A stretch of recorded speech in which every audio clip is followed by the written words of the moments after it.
Coal mining has long been a staple within many communities throughout Southwest Indiana. Vincennes is paying tribute to the industry, highlighting the hardship and struggles of its workers. Nicole Cardano-Hillary shares with us the story behind Portrait of a Coal Miner. Art is what you feel when you look at it.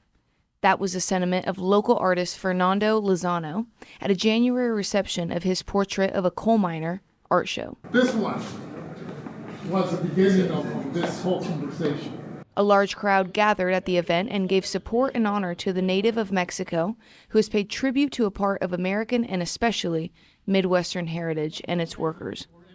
Lozano says it took him nearly 3 years to finish the project, which was inspired not long after moving to Indiana.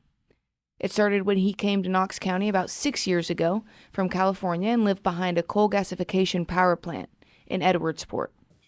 Every morning at 5 o'clock in the morning, a train will come with coal.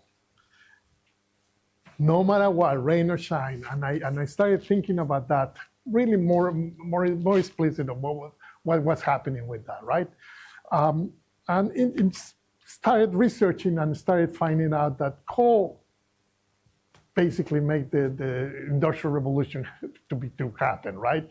We have electricity, we have all those incredible things that coal was able to do it. And I said that there's, in every revolution, there's winners and losers. And to me, the losers are the miners who are still in this time. They're being used to get to certain points, vote for this, vote for that. As Lozano continued to research the history of the industry, he became enamored with the struggles miners had in their fight for workers' rights, healthcare, and safety. His pictures depict how hard men worked and how downtrodden they could become, risking life and limb day after day, as they dug for the nation's source of power while providing for their families. Lozano also shines a light on how children were once a part of the life down in the mines. Children were meant to be men at 11 years old. It's amazing that the company, the mine mentality was just to put these people down and to abuse them. And we still use that, It's amazing. I've been talking to a lot of miners and they are very proud of their work. They're very proud of what they do. But and I just imagine going down into the mine and having to shoulder with shoulder with your friend. You become brothers.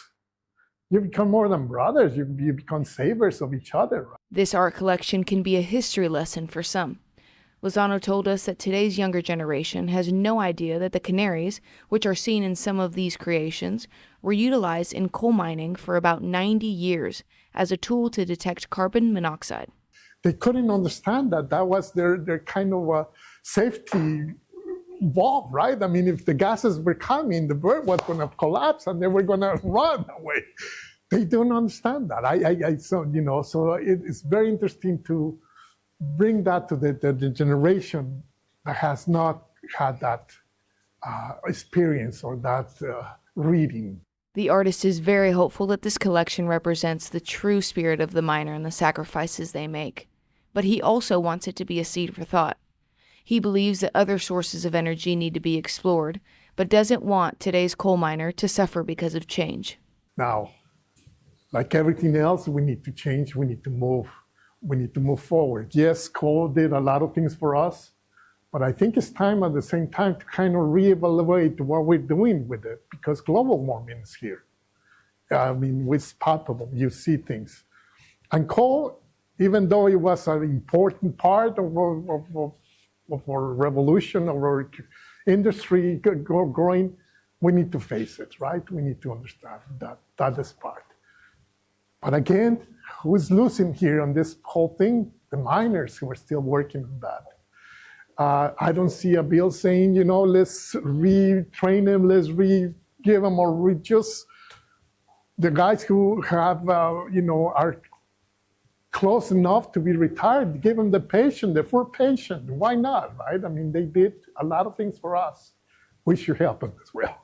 For photojournalist Dave Novak, I'm Nicole Cardano-Hillary reporting for First City Focus.